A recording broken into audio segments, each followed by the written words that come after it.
Hey there, it's Tricia Carr, and I'm bringing to you the 5th day of my 29 days of lunar phase. And so we are fully in the new crescent moon now. I'm actually going to give you right up front some of the evergreen information about the crescent moon, and then I'm also going to give you a little bit of an energy update because as I am recording this and then we'll be publishing it on the same time, it is Halloween. It is October 31st, 2019. And just a lot of interesting stuff going on with the current energies. And again, anytime that you listen to this, the crescent moon energy, even if it's not in a crescent moon at the time, you could still be working on some of those energies and the way that you're feeling the intentions, or you could be preparing for the next crescent moon. And then also the kinds of energy that would be going on with the current climate, with it being Halloween, the thinning of the veil, and the first day of a Mercury retrograde. All of these things could make sense to you if you're aligning with this at some other time. And even if it's just tomorrow, if you happen to catch it tomorrow on November 1st of 2019, we'll still be in the energy of it.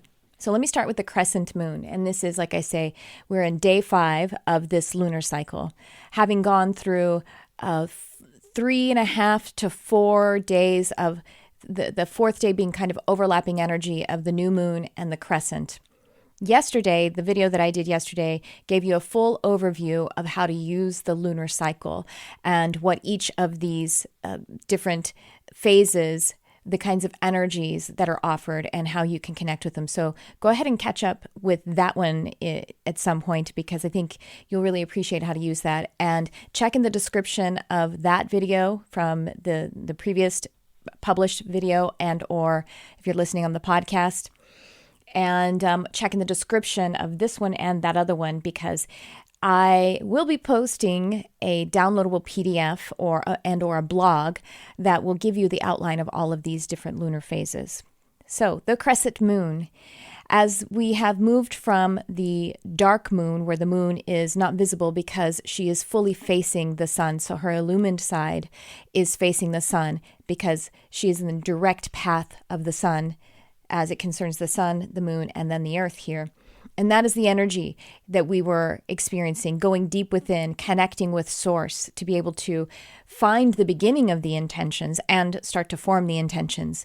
With the crescent moon, we are now starting to take action upon the intentions while we're still refining them too. It's a sort of grace. It's a period of grace. So a crescent moon is starting to show a sliver of her illumination to the earth. And that's what you are doing at this time. You are taking action on those intentions as you started to over the last couple of days, and you're actually still reforming them. So there is this period of grace to go back into the intention, the depth of it, because still most of you is focused on connecting with source. Most of the moon is facing the sun, and that is her source. So most of you is still connecting to source, the source deep within, which is the experience of God energy, source energy, creator energy. And you are starting to face your illumination, start to share your gift with the world. It is definitely the time of action.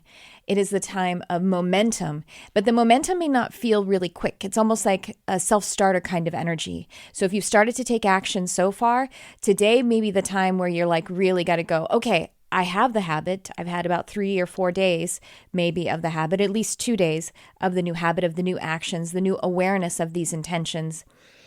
And today I'm going to kind of have to go for it because I'm kind of leaving the nest a little bit. I may want a little security still. Recognize that most of your energy is still connected with source, and that is still the way that you receive your inspiration and your motivation is from being in that source energy deep within. So check in with that a lot, because that is actually where your energy is.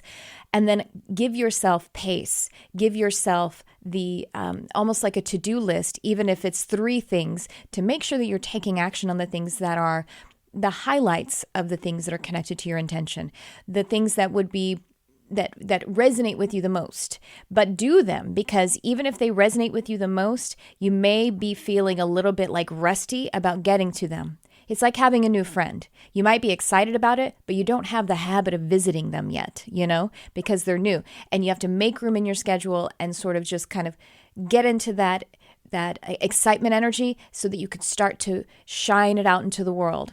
there is a little bit of a feeling of, again, starting to feel vulnerable and wanting to be a little bit cozy inside, not wanting to show yourself yet. So you kind of have to start to use some of the connection to the earth and ground, because you're starting to connect to the earth in that way.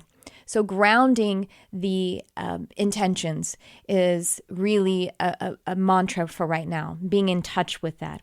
I'm looking at my notes to see what I wrote down in my journal after I meditated this morning, and that's what I recommend that you do, is to feel how you are responding to the energies, the global lunar energies, the mother energies of the moon.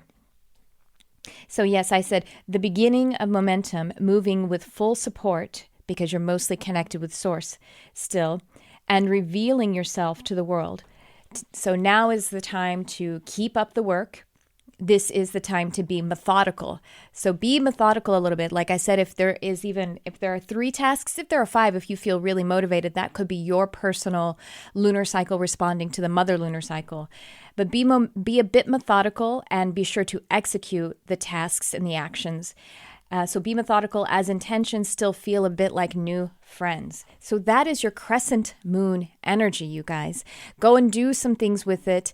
And some of those things to do on your to-do list could be envisioning, feeling into the energies and allowing them to fill in with conditions that excite you, and then releasing the conditions. So like I said, it is a state of grace too, to be able to go into the feeling nature so that you can form the intentions more and then take action steps on them.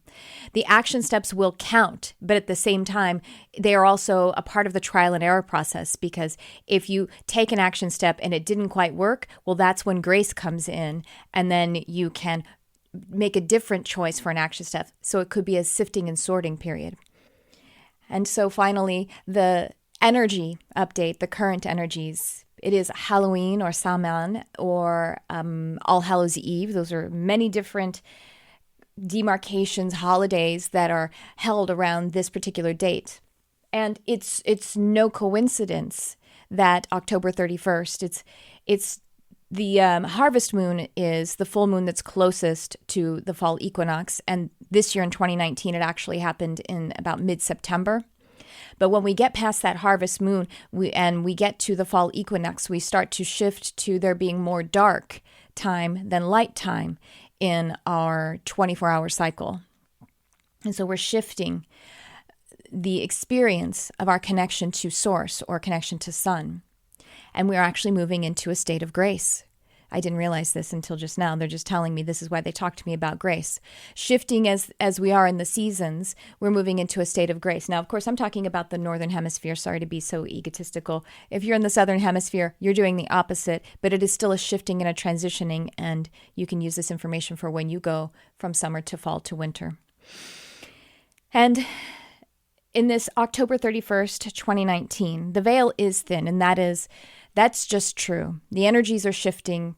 The environment is shifting. The elements are moving things around. There's a lot of busying and reforming. There's a lot of dematerialization happening.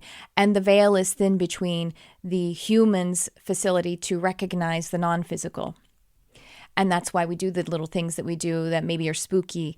But we can choose to see on the other side of the veil just the things that are light, the things that are love, the things that are positive. I actually made a post today saying that the veil is thin so we could see the light shine through more brightly, if we so choose.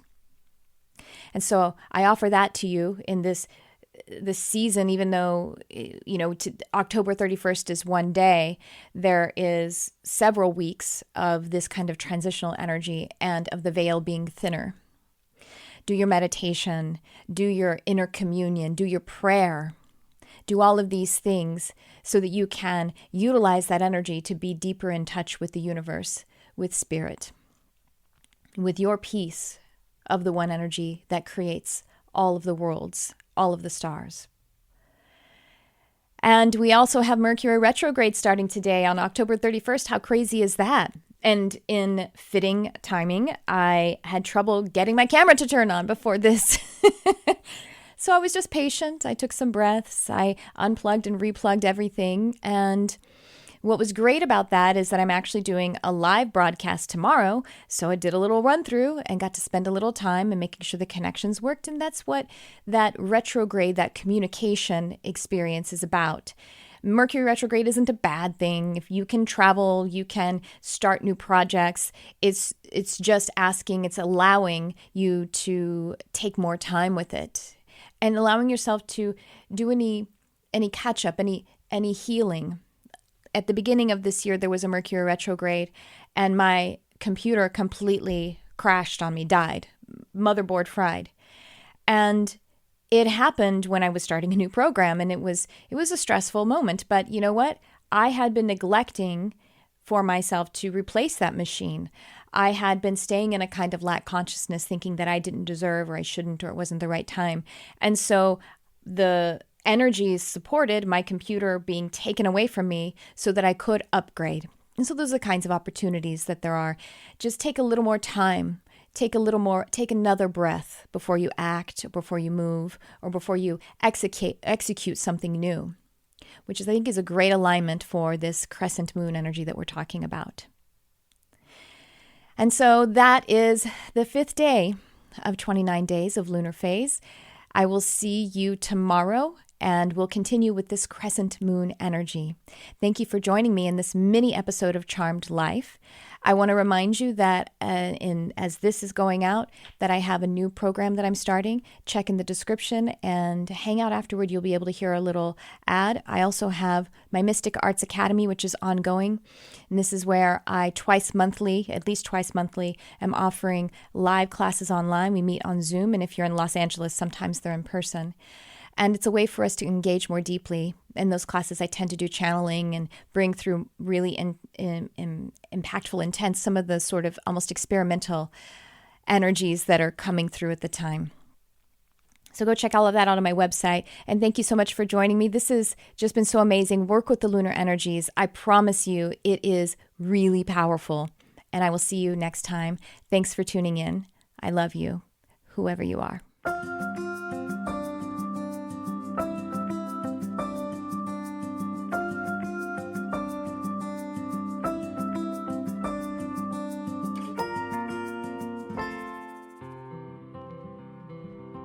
Hey everyone, it's Tricia Carr. I'm really excited because it is the time of the year for me to offer my Animal Communication Comprehensive Program live online.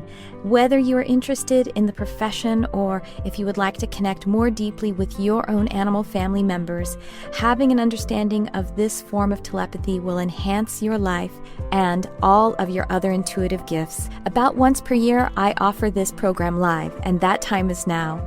It is starting in December of 2019, and this particular live program has some bonus time added in. So the way this program works is it is delivered live online, and we also have a private study group of a beautiful community of like-hearted animal and nature lovers. Go ahead and check it out. The link is in the description, and I hope to see you there. Thank you so much for your love of animals, for your love of our planet, and for shining your light on our beautiful world.